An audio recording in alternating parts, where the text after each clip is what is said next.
झलक, महाकुंभ की झलक आज देखने को मिली। इसके अलावा सेना का शौर्य और अदम्य साहस हमने आज कर्तव्य पथ पर देखा। लेकिन महाकुंभ को लेकर बार बार ये कहा जा रहा है कि अभी तो ये ट्रेलर है, पूरी पिक्चर बाकी है, क्योंकि महाकुंभ में श्रद्धालुओं का जन सैलाब उमड़ पड़ा है। आज रविवार के दिन लाखों की संख्या में श्रद्धालु संगम तट पर डुबकी लगाने के लिए पहुंचे। संगम पर आज पैर रखने तक की जगह नहीं थी।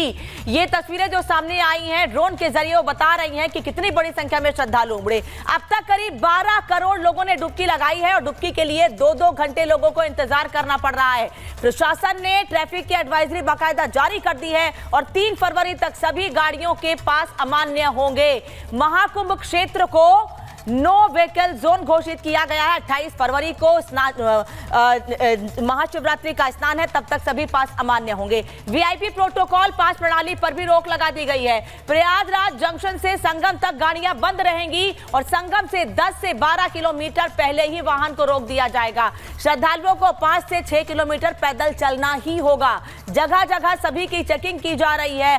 कल गृह मंत्री अमित शाह प्रयागराज आएंगे। 27 जनवरी को धर्म संसद का भी आयोजन प्रयागराज में हो रहा है। वहीं 29 जनवरी को मौनी अमावस्या की तैयारी है, जिसमें 10 करोड़ अनुमानित श्रद्धालुओं के आने की उम्मीद है। 5 फरवरी को खुद प्रधानमंत्री नरेंद्र मोदी संगम पहुंचेंगे और डुबकी लगाएंगे। उसको लेकर भी तैयारियां विशेष देखी जा रही हैं। यानी महाकुंभ को लेकर तैयारियां पूरी शुरू से ही थी। 13 जनवरी जब से महाकुंभ की शुरुआत हुई है, तभी से श्रद्धालु वहां जा रहे हैं और बार बार कह रहे हैं जो दिव्य और महाकुंभ देखने को मिल रहा है, जो तैयारियां देखने को मिल रही हैं, वो अद्भुत हैं और बार बार सरकार के और प्रशासन के कदम की सराहना कर रहे हैं। उनका कहना है कि ऐसा कुंभ का आयोजन, महाकुंभ का आयोजन ना पहले कभी हुआ है और ना आगे कभी हो सकता है। होगा भी तो सिर्फ और योगी राज में ही हो सकता है, किसी और के राज में नहीं हो सकता है। लेकिन इस बीच अखिलेश यादव पुण्य वाली डुबकी लगाने के लिए प्रयागराज पहुंच चुके हैं। वो अखिलेश यादव जो बार बार सवाल खड़े कर रहे थे महाकुंभ को लेकर, जो बार बार एक ही बात कह रहे थे कि जिसने पाप किया होता है वही संगम में डुबकी लगाता है। उनकी पार्टी के नेता लगातार गंगा के पानी को गंदा बता रहे थे, स्नान करने से बीमारी होने की बात कह रहे थे। आज उसी पार्टी के अध्यक्ष संगम में डुबकी लगाने के लिए पहुंचे। लेकिन इस दौरान मीडिया ने सवाल किया तो उन्होंने क्या कहा ये भी आपको सुनाएंगे। लेकिन कैसे प्रयागराज पहुंचे अखिलेश यादव और क्या कुछ कहा उन्होंने इस दौरान, इस रिपोर्ट में देखिए।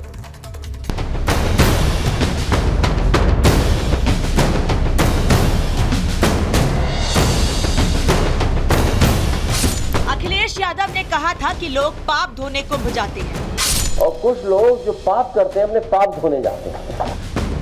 क्या अखिलेश पाप धोने आए हैं? बंटवारे और नकारात्मक राजनीति के लिए जगह नहीं है। उत्तर प्रदेश में संगम नगरी प्रयागराज में महाकुंभ का आयोजन हो रहा है। एक ओर जहां करोड़ों भक्त आस्था की डुबकी लगा रहे हैं, तो वहीं दूसरी ओर कई बड़े राजनीतिक चेहरे भी आस्था की डुबकी लगा रहे हैं। 22 जनवरी को सीएम योगी आदित्यनाथ ने अपनी पूरी कैबिनेट के साथ आस्था की डुबकी लगाई थी। महाकुंभ में एक ओर जहां आस्था का स्नान चल रहा है, तो वहीं दूसरी ओर इस पर राजनीति भी खूब तेज है। और इसकी सबसे बड़ी वजह है सपा प्रमुख अखिलेश यादव। कल तक योगी और उनके कैबिनेट के स्नान पर सवाल उठाने वाले समाजवादी पार्टी के अध्यक्ष और नेता आज कह रहे हैं कि हमें किसी राजनीति में नहीं पड़ना है।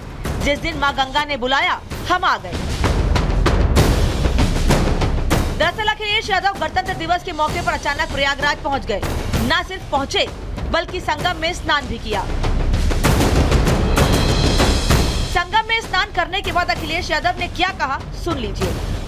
बंटवारे और नकारात्मक राजनीति के लिए जगह नहीं है।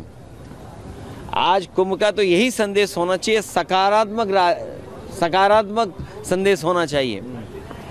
और आज के दिन यही संकल्प हो कि जब कभी भी हमें याद आए कुंभ, तो हमें सौहार्द, सद्भावना और सहनशीलता हमेशा बनी रहे। अखिलेश के स्नान पर बयान के बाद सियासी गलियारे में पारा हाई हो गया है।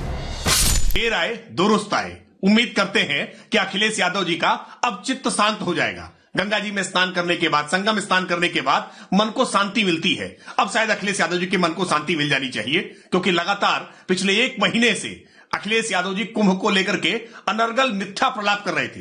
रोज कुंभ को अपमानित करने का प्रयास करते थे। वहीं दूसरी तरफ महाकुंभ पर कांग्रेस और उनके पुराने सहयोगी के राग ही अलग है। जिस पर बीजेपी ने पलटवार किया है। गंगा माई में स्नान लेते हैं तो मेरे ख्याल से कितनी गंदगी होती होगी वहाँ, जिस तरह से लोग रहे हैं उनका कुछ इंतजाम नहीं, ये इसकी वजह से यहाँ बड़े पैमाने पर बीमारियां फैल जाएंगी। हम तो लोगों के प्रयाग उरियाग हम नहीं जाते हैं। क्यों ऐसा? नहीं, हमको प्रयाग भैया आप समझिए ना, जनता के पैसे को पानी के तरह स्नान करने के लिए, बहाने के लिए ये किस तरह का काम करती है। इस प्रकार से ये टिप्पणी करना कांग्रेस की सनातन हिंदू विरोधी मानसिकता को दर्शाता है। हिंदू को और हिंदू आस्था को दो गाली ताकि मिले वोट बैंक की ताली, यही इनकी प्रणाली। अब विपक्षी नेताओं को कौन बताए, कौन समझाए कि महाकुंभ में स्नान की परंपरा और महत्व ही सनातन धर्म में इतना है कि करोड़ों असंख्य लोग स्नान को पहुंचते हैं। लेकिन ये तो वही बात हुई कि जबरन सवाल उठाने हैं तो उठा रहे हैं। ये पहली बार नहीं है जब महाकुंभ को फ्लॉप शो बताने की कोशिश हो रही है। अखिलेश यादव तो जब से महाकुंभ शुरू हुआ है तब से कुछ न कुछ महाकुंभ को लेकर कह रहे हैं, लेकिन आज खुद संगम में डुबकी लगाई है। करोड़ों श्रद्धालुओं की तरह सपा मुखिया अखिलेश यादव ने स्नान किया, इसलिए बवाल तो नहीं होना चाहिए। सवाल उठ रहे हैं कि अखिलेश यादव ने कहा था कि लोग पाप धोने कुंभ में जाते हैं, क्या अखिलेश पाप धोने आए हैं? सवाल ये भी उठ रहे हैं कि अखिलेश यादव की संगम में डुबकी सियासी है या फिर उन्हें एहसास हो गया है कि उन्होंने सनातनी परंपरा पर सवाल उठाकर ठीक नहीं किया। अखिलेश लगातार सवाल उठा रहे थे, लेकिन आज मौका उनके विरोधियों के पास है, क्योंकि सवाल उठाने वाले खुद डुबकी लगाने पहुंचे। इसलिए बीजेपी अब उनसे सवाल पूछ रही है कि मन शांत हुआ या नहीं। Bureau report, Republic Bharat.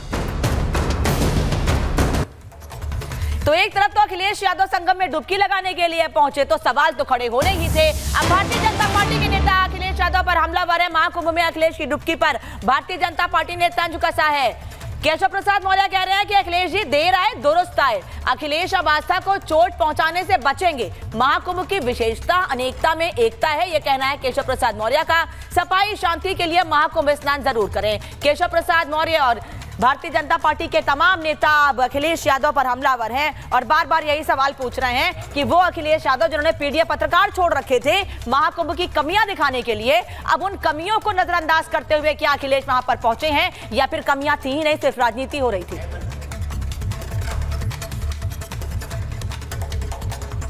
और वहीं दूसरी ओर बॉलीवुड अभिनेत्री रही ममता कुलकर्णी ग्लैमर की दुनिया को छोड़कर ममता नंदगिरी तो बन गई हैं, लेकिन कुछ साधु संत उनसे नाराज नजर आ रहे हैं। अब बागेश्वर धाम के पीठाधीश्वर पंडित धीरेन्द्र शास्त्री भी उन्हें महामंडलेश्वर की पदवी दिए जाने से नाराज हैं और सवाल पूछ रहे हैं कि आखिर भगवा चोला पहनना इतना आसान है क्या? जिसको देखो वो संत बनने की तैयारी कर रहा है, लेकिन संत बनने के लिए बड़ी तैयारी करनी पड़ती है, कड़ी साधना करनी पड़ती है। लेकिन ममता कुलकर्णी जो ग्लैमर की दुनिया से जुड़ी थी, अब वो संत बन गई हैं। उन्हें इतनी बड़ी उपाधि देना क्या सही है?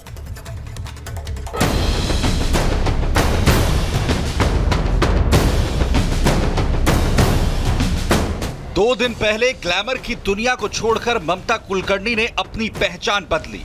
पिंडदान कर वो ममता कुलकर्णी से ममता नंदगिरी बन गई। ओम हरि ओम सत्यो जातं प्रपद्यामि सत्यो जाताय वै नमो नमः। ममता कुलकर्णी ने फैसला किया कि वो आजीवन किन्नर अखाड़े के साथ रहेंगी और आगे पूरी जिंदगी सनातन धर्म का प्रचार करेंगी। लेकिन अब इस मामले में विवाद हो रहा है। ये पूरा विवाद किस वजह से? ये बहुत बड़ा सवाल का विषय है। हमारे ही अभी इधर सामने काफी सारे लोग बैठे थे और उसी विषय पे बात कर रहे थे कि हमें ममता कुलकर्णी जैसे व्यक्ति को महामंडलेश्वर और समाज को ऐसा गुरु नहीं देना। ममता कुलकर्णी के किन्नर अखाड़े की महामंडलेश्वर बनने पर विवाद बढ़ता जा रहा है, जिससे कई संत नाराज हैं। अब इस मामले में बागेश्वर धाम के पीठाधीश्वर पंडित धीरेन्द्र शास्त्री ने ममता कुलकर्णी को महामंडलेश्वर बनाए जाने पर नाराजगी जताई है कि इससे पहले कथावाचक जगत गुरु हिमांगी सखी मां ने भी सवाल उठाए थे और कहा था कि इस तरह से किसी को महामंडलेश्वर नहीं बनाया जा सकता, क्योंकि इसकी पूरी प्रक्रिया होती है। संत बनना अलग है और हो जाना बहुत अलग है। संत बनना बहुत सरल है कि आप भी एक काम करो जैसे उन्होंने किया है, तो आप भी एक काम करो, बढ़िया भगवा रंग के कपड़े पहन लो, एक रुद्राक्ष की माला पहन लो, हो गए आप भी महामंडलेश्वर। ये बनना है, हो जाना अलग है, होना अंदर से प्रकट होता है। जैसे घी मक्खन से प्रकट, दही से प्रकट होता है, मक्खन से घृत प्रकट होता है, वैसे ही संतत्व भी अंदर से प्रकट होता है। किसी के कहने पर, पॉपुलैरिटी पर, आर्थिक संपन्नता पर, इकोनॉमी संपन्नता पर आप संत नहीं हो सकते हैं। इसीलिए तो ये महान है कि आप सब कुछ हो सकते हैं, आप धन के बल पर सब कुछ हो सकते हैं और पॉपुलैरिटी के बल पर आप सब कुछ हो सकते हैं, पर आप संत नहीं हो सकते हैं। बागेश्वर बाबा कह रहे हैं कि भगवा कपड़े धारण करना अलग बात है, लेकिन संत बनना सबके बस की बात नहीं। किन्नर अखाड़े की महामंडलेश्वर बनने के बाद ममता कुलकर्णी ने क्या कुछ कहा था, वो भी सुनिए।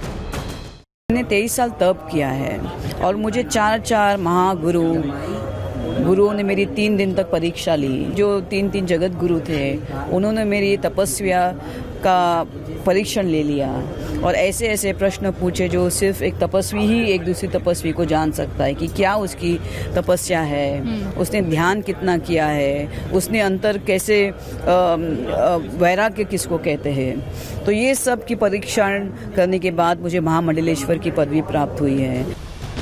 हालांकि ये विवाद इसलिए भी हो रहा है क्योंकि ग्लैमर की दुनिया को छोड़कर सन्यासी बनी ममता कुलकर्णी का विवादों से नाता रहा है। कहा जाता है कि उनकी डी कंपनी के साथ जान पहचान थी। एक विवाद ये भी है कि ममता कुलकर्णी ने ड्रग माफिया विकी गोस्वामी से शादी की। 90 की दशक की वो टॉप हीरोइन रही हैं और एक फिल्म के लिए टॉपलेस फोटोशूट भी करवा चुकी हैं। संत ऐतराज जता रहे हैं कि ऐसे ही किसी को महामंडलेश्वर नहीं बनाया जा सकता, क्योंकि इससे सनातन की छवि खराब होती है और यही बात अब बाबा बागेश्वर कह रहे हैं। Bureau report, Republic Bharat.